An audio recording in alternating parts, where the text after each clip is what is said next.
Hello, good evening and welcome to the Hot Seat. In the Hot Seat tonight we have a parliamentarian, a former beauty queen and an activist. Ladies and gentlemen, welcome Rosie Senanayake, and thank you for being in the Hot Seat today. Thank you, Farah. So this is really hot, is it? It's only lukewarm, perhaps later on. Well, it is a little lukewarm, I must say. Okay. Ms. Senanayake, call me Rosie, please. Thank you. Rosie, apart from your absolute beauty, what have you brought to politics in Sri Lanka? I mean, that's a very sexist remark. Apart from your beauty, what have you brought? Are you telling me that I brought my beauty to politics? No, you've made this parliament, which is all very staid and old-fashioned, and it's very, very staid. But here you're like a star there. I'm not a star there. I'm just another member, all the other members. What have you brought? Let's say for women's rights or women's issues and children, especially children. What I've brought is, over the years, I would say almost 27 to 30 years, I've basically sweated, toiled for the United National Party. I am a member who is in Parliament today because of the hard work that I've done and worked at the grassroots. You know, there are very few female members, just 2 members, who have come through either the rank and file or who is there without a tailor-made, ready-made voter base, because every other member, there are only 13 members, female members. In 225? In 225. And out of the 13, 11 are ladies who have had the privilege of having a tailor-made, ready-made voter base. Well, what do you mean by that? Does it mean they're appointed or...? No, because they had the privilege of having these ready-made voter base because of their father or their brother, their husbands, or, so most mainstream political parties would find it very attractive to give nominations to people who have that edge, who's got a ready-made voter base because of a family member. And that's why they get nominations. But on an average, you'll find that women very rarely get nominations when it comes to elections. And it is so sad for us I need to mention this, if you take our local councils, there is only 1.9%, less than 2%. If you take the provincial councils, it's less than 5%. The National Assembly, just 5%. So...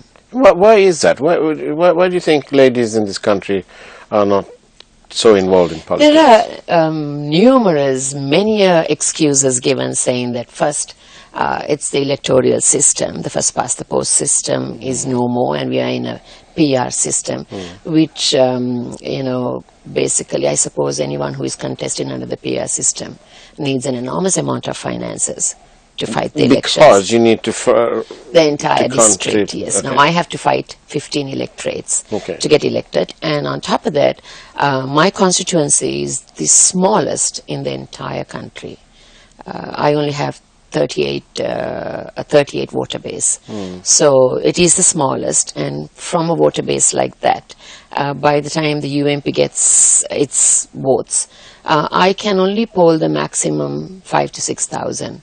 Not more from my electorate, but in order to win from Colombo, you need a minimum of 65 to 70,000 votes. So where do I get the rest? Right. Yes. So but you're quite confident if it was first past the post system, then hands down. I see. Does it tend to deplete the family finances when any member of the family... I don't mean you, but... It does. In fact, I was very casually mentioning this to some of my friends whom I was talking to the other day. They were talking to me about the 100-day program. And in the 100-day program, there was this pledge that we made to the people who have basically pawned their jewelry. And if it's less than 200,000 or up to 200,000, that the interest would be waived off. And so people were questioning me on this, because there is, see for an example, most banks at the end of the year, which is in April, if you haven't paid your interest, the tendency is to auction the goods and people lose it. So we came into power on the 8th of January. So by the time we went through all the regulations and, went through, I suppose the finance minister did his very best to, do whatever he has to do to implement the 100-day program. So there was these questions raised, and I said, when I saw that, I said, okay, now I have quite a number of my, jewelry that's been pawned. Really? Of course. In the name of politics. In the name of politics, in the name of, bankruptcy because of being in politics. That is something that we all go through. So unless you have well-wishers who are very sincerely supporting you or your family, backing you and supporting you, without it's very tough. But I must say, if you're a strong person who has worked at the grassroots to make a mark, and if you're a committed politician, people see that. So it's a matter of, with the PR system, when you are contesting or running for elections, you have to at least market your number so that people know which number you're contesting under. They know the symbol, but they want to know, what is Rosie Serenaka's number. So even that amount of publicity has to be given in this system. So as a result of that, I mean, these excuses that they give, but women are strong, they are more capable, they are more committed, and it has been proven. If some of the studies that are done in the Nordic countries with regards to women being in politics, or in the South American countries, African countries, India is the best example. There's 1.4 million women engaged in the local councils in the panchayat system. The then Prime Minister Rajiv Gandhi brought in the quota, 30% into the local councils. And when the women came in to the local councils, they proved to be worthy enough because corruption was eradicated. They worked tirelessly, for the community, for services such as, goods such as water, electricity, education for kids, and in the agriculture sector. So as a result of that, people had so much faith in them that it rose to 50%. So today in some states there are more than 50% women engaged at the local councils. Do you think it's partly the cultural thing, where where in Sri Lanka it is an attitude and a mindset problem, where we still feel that, forget about politics, take the private sector. How many women are in key positions in the private sector? It hasn't surpassed 10%. If you take the public service, the public sector, not even 10%. Yes, you're right, there's only very few ladies who've made the mark in the finance At the middle management, yes, now we see an increase, quite an increase. So. On that note, we'll take a short break and be right back.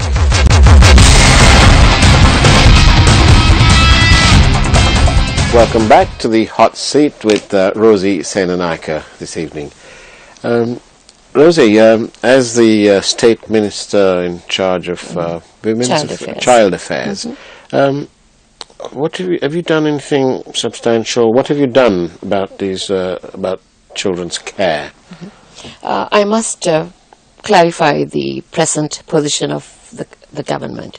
This is a 100-day government. This government was appointed to fulfill the 100-day promises and the pledges we made during the election campaign. It has been said, and it is in the manifesto, in a 100-day program, that where we should have dissolved Parliament on the 23rd of April and gone for elections. And then thereafter there would have been a steady, stable government.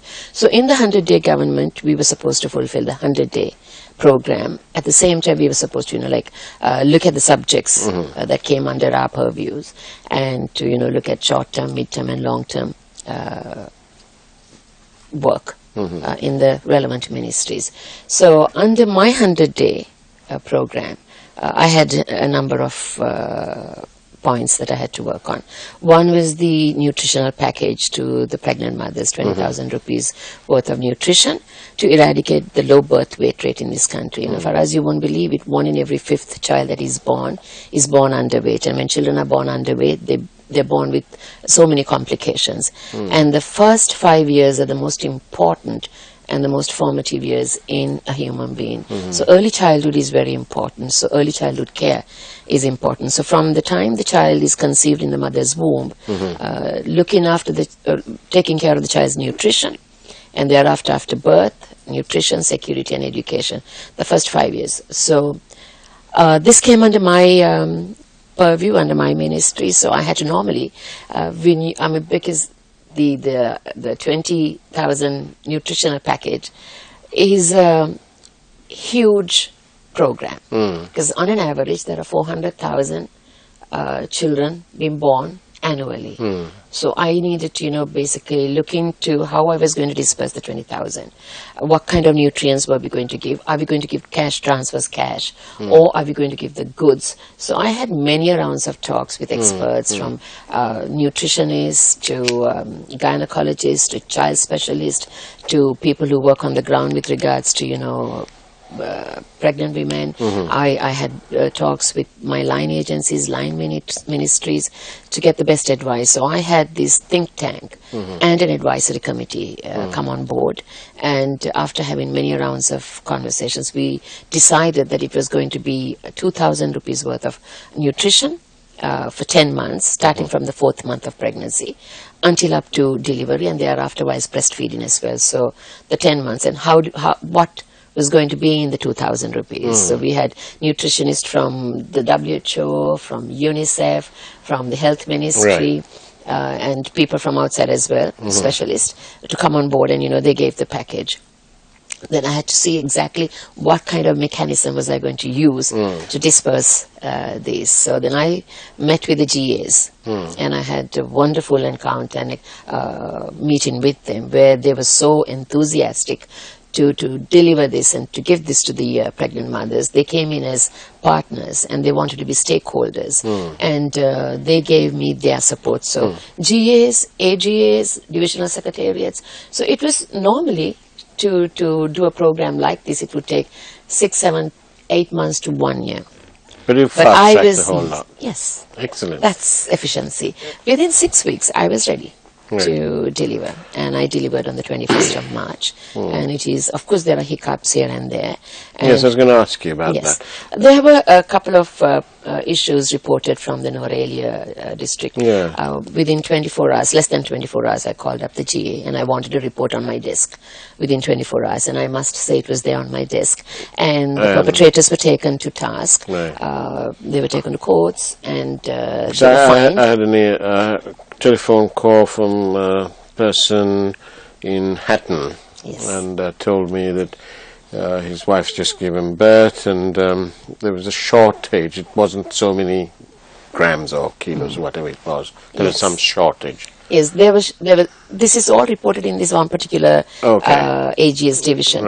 And yes, there were apparently goods which were not fit to be given, which were expiry goods, and shortages. So the cooperative store, the manager was fined 30,000 rupees by the courts, and the person who gave the order was another store called Ranjana Stores. He was fined 15,000. So prompt action was taken, and thereafter, so for the first 3 months, we will see the drawbacks, the hiccups, and the gaps. And subsequently, I had another round of talks with the GAs, and then they were talking about, giving stuff like eggs and liquids like milk and whatever. So there are practical issues as well. So we're still, in the process of, basically checking to see exactly what would be the best. And on the whole, the first time such a program has ever been done in Sri Lanka. It's been promised many times in the past, which was never fulfilled. So. A bit like getting rid of the executive presidency then. That's been promised. But that's another... So, I mean, that was promised. That was promised, but also in the promise it was mentioned that anything that would have to go through a referendum would not be touched. So within the frame of the context of, anything... 100 days. Yeah. And anything that, in 100 days you couldn't possibly do that, yes. And what about victims of rape and so on? What have you done about that? Yes, that is an area that, first of all, I revamped the entire Child Protection Authority, brought in new faces. I must say I'm very happy with the present chair and the deputy. Natasha Balendra is the chairperson of the Child Protection Authority. Sajiva Samaranayaka is the deputy. And these are all people with expertise in this. field. Yes, because Natasha has been a UN rapporteur on violence against women and children. She's a criminal lawyer. Her master's, her doctorate is also from on, criminal law and whatever. And she's also passionate. She's been back here in Sri Lanka and working with regards to women's rights and whatever. So she's very hands-on. She, together with, I must say, through the Child Protection Authority and the probation department, we had a lot of key people in society, people like Professor Savitri Gunasekara, Sharika Ratna, to a huge team band together to look into the Judicial Child Protection Act and to see they made the observations, their recommendations, and now the final draft is ready.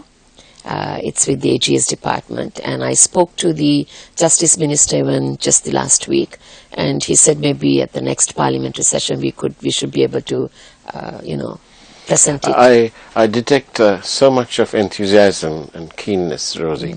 How does it feel to be in power after so long in the opposition? See, to me, it's just giving a platform to do the work that you have always wanted to do. And it gives you, we've always been very responsible people. And when I got the mandate from the people to become a parliamentarian, I make a commitment and a pledge to go that extra mile and to do what I think is right and what I have to do, abiding by the party's mandate and the ideologies. So when you get the power or the authority to fulfill those promises and those pledges, it gives you even more, I would say, it encourages you.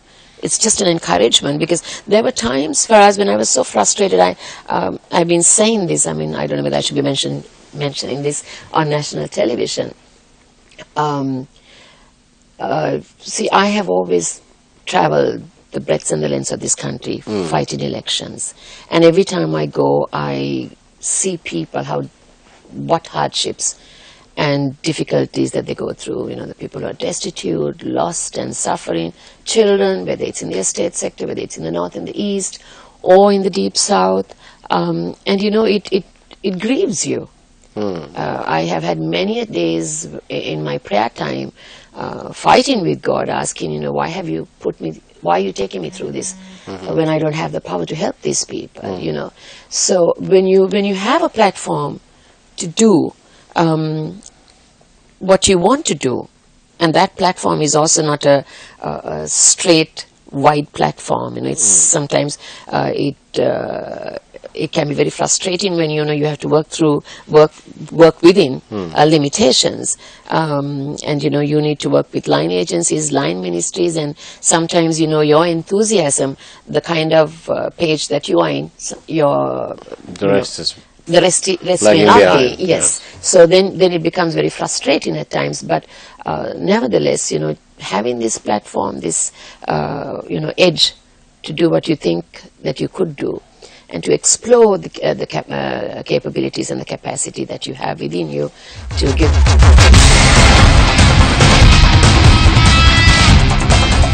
Do you think the United National Party will gain the majority in Parliament, over 113 seats? I'm pretty confident. We will. Definitely. See, the thing is, for us, you have to understand, on the 8th of January 2015, the people gave a mandate to change the previous regime. That was the mandate. Yes. To change Mahinda Rajapaksa, and that's been achieved now. Yes, yeah. And to bring a new president. And the mandate was given for this. Yeah. Okay? Yeah. So this is what they wanted. Yeah. And they wanted an election in April. Yeah. But now they're eagerly waiting for this day to come, because they wanted the previous regime changed. They've had enough of 10 years or 20 years, and it is time for them to have a new face, a new government. And we also promised a national government, because that's what the 100-day program promises, to bring the two major parties and the minority parties. So the next government, that's been promised even in the 19th Amendment. There's provision for a national government and how the cabinet would be constituted, and all those provisions are given in the 100-day program in the 19th Amendment. So this is what people are waiting for. This is the mandate that the people gave His Excellency the President, and I strongly believe, because we trusted the President then, and I trust him 1,000% to fulfill his commitment, because he's been a fantastic President, and my expectations have gone beyond belief. You know, even though we trusted him, and I worked tirelessly to make sure that His Excellency would win the elections. The work that I did is, I know if we had by chance lost, I don't know what I would have to face. But believe me, after he got elected, you always think that, will he fulfill the promises that he gave? But what he has done to bring national unity, to bring reconciliation, talking about reconciliation, his speech that he made on Independence Day alone, set the standards for a different culture, a different mindset, to bring all people together. I had goosebumps when I was listening to that speech, and that was the kind of speech that we should have been hearing. Let's get this out of the way. What will President Rajapaksa be remembered for? Let's grant him his due. Of course, we have to grant him, you need to give people credit for what they have done. True. And I would always... And what will history in Sri Lanka credit President Rajapaksa for winning the war?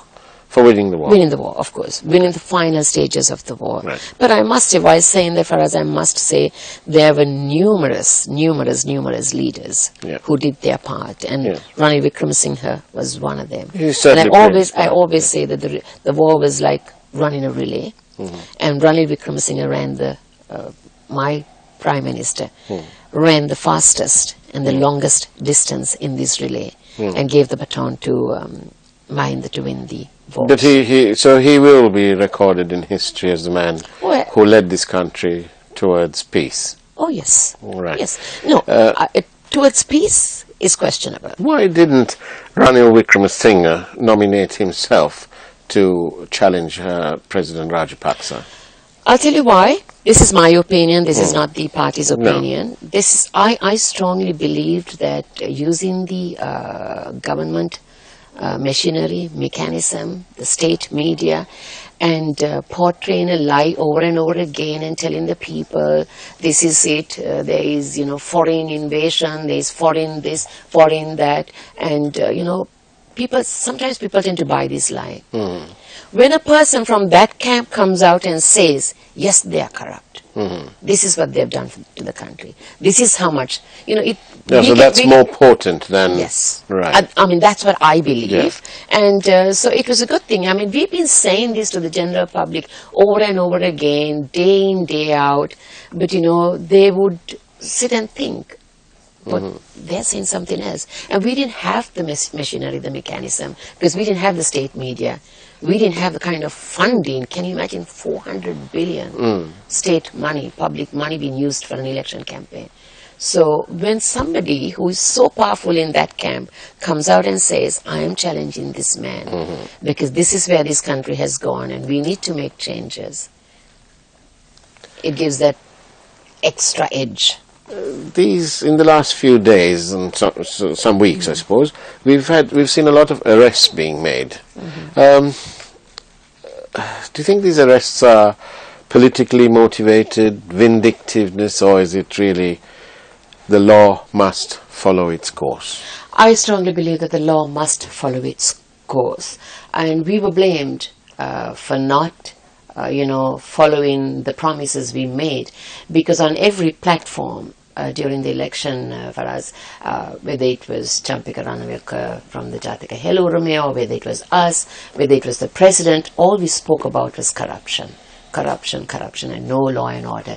And I remember, including my family members, as soon as we won, and a couple of days later when the former minister Basil Rajapaksa left the country, they were calling me and asking me, what are you all doing, why don't you put them behind bars and things like that. You can't take the law onto your own hands. The law has to work in its own, it should take its own course.